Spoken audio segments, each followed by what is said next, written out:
Years ago, there was another famine here. Over 200,000 people died, many because the government of Haile Selassie was embarrassed by the famine and so covered it up.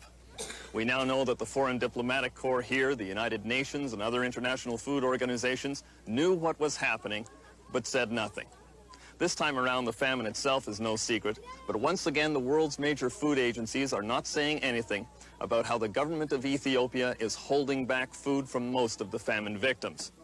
The agencies themselves are caught up in a tangled web of politics, conflicting mandates, and internal struggles. More people are dying because of it.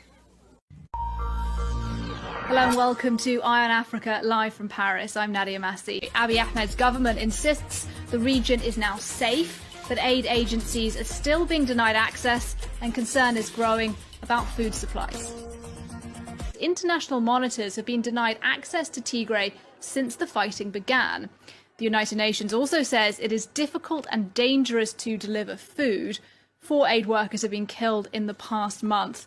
Our Ethiopia correspondent, Maria Gerth Nicolescu, has the details.